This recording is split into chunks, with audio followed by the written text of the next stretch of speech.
سرکوب دختران دانشجو از سوی طالبان. شمار از دختران دانشگاه بدخشان از ورود به این دانشگاه منع شدند.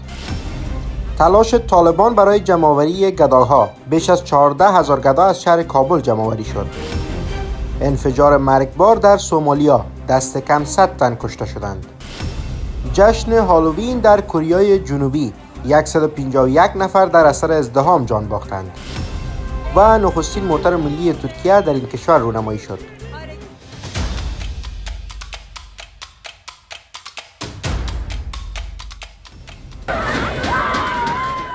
سلام و وقتتان بخیر. به خبرهای ساعت 10 از آماج نیوز خوش آمدید. نوارهای تصویری نشر شده نشان می‌دهد که طالبان شمار از دانشجویان معترض دختر را که در دانشگاه بدخشان دست به اعتراض مسالمت آمیز زده بودند لطکوب می‌کنند. شمار از دختران دانشجو در بدخشان امروز یکشنبه 8 اقرب پس از آن که از سوی محتسبان امر به معروف و نهی از منکر طالبان اجازه ورود به دانشگاه را نیافتند اعتراض کردند. طالبان به دلیل نپوشیدن برقه و پوشیدن لباسهای رنگین به این دانشجویان اجازه ورود به دانشگاه بدخشان را ندادند. همچنان منابع به آموج میگویند که استخبارات طالبان گروه دیگر از دختران خوابگاه دانشگاه بدخشان را که در شهر نو فیض‌آباد در جاده‌ها شعار مرگ بر طالبان سر می‌دادند نیز لطکوب کردند. این در حال است که در یک ماه پسین اعتراضات دختران دانشجو در هرات، بلخ، کابل و بامیان نیز از سوی گروه طالبان سرکوب شد و شمار از دانشجویان بازداشت و شکنجه شدند. عمل کرده که از سوی چهره‌های داخلی و جهانی محکوم شده است.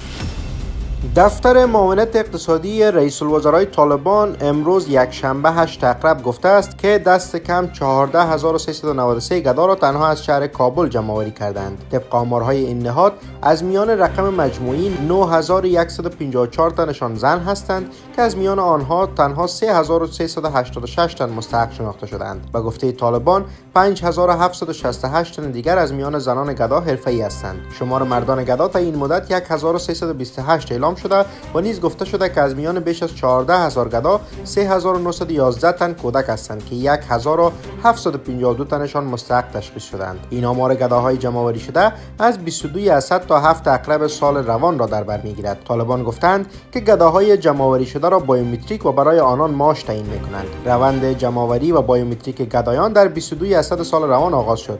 این یعنی آمارهای تازه نشان میدهد که طی یک ماه دست کم 5,811 گدای دیگر نیز به ثبت رسیدند. طالبان در 4 میزان اعلام کرده بودند که 8,852 گدا را از شهر کابل جمع‌آوری کردند.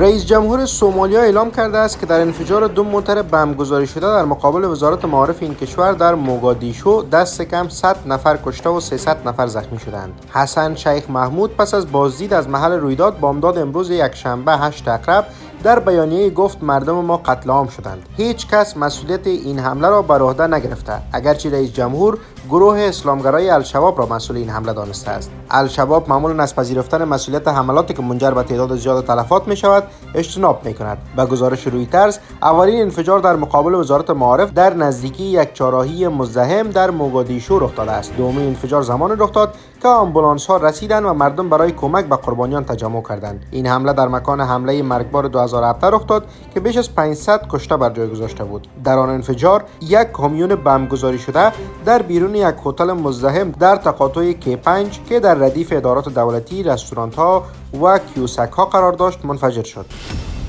یون سوک یول رئیس جمهور کره جنوبی پس از آن که هجوم مردم در جشن هالووین در سئول باعث کشته شدن 151 تن شد عزای ملی اعلام کرده است. رویترز امروز یکشنبه 30 اکتبر گزارش داده است که یون به قربانیان این حادثه تسلیت گفته و برای زخمیان آرزوی شفای عاجل کرده است. یون سوک با نشر بیانیه‌ای گفته است این واقعا غم‌انگیز است. دیشب فاجعه در قلب سئول اتفاق افتاد که نباید رخ میداد.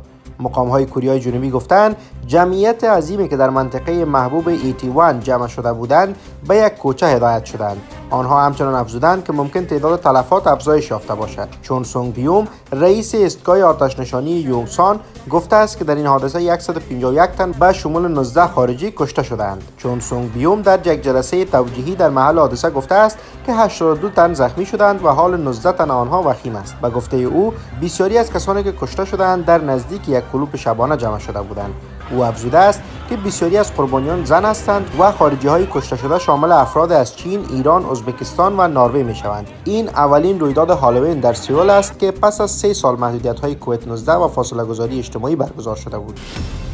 نخستین موتر ملی ترکیه به نام توک از خط تولید در پردیس گملیک بورسا خارج شد و تا چند ماه دیگر وارد بازار موترهای جهان می شود. رجب طیب اردوغان رئیس جمهور ترکیه روز شنبه 29 اکتبر در مراسم رونمایی توک گفته است با خروج نخستین توک از خط تولید شاهد تحقق یک رویای 60 ساله هستیم. به گفته اردوغان قرار است کمپانی توک سالانه 175,000 دستگاه موتر را تولید کند که برای 4300 تن به گونه مستقیم و برای 20,000 تن دیگر نیز به گونه غیر مستقیم زمینه اشتغالزایی ایجاد خواهد شد. قیمت توک همزمان با آغاز پیشفروش آن در ماه فوریه سال آینده اعلام خواهد شد و این موترها در پایان 3 ماه اول سال 2023 وارد جاده‌های ترکیه خواهند شد.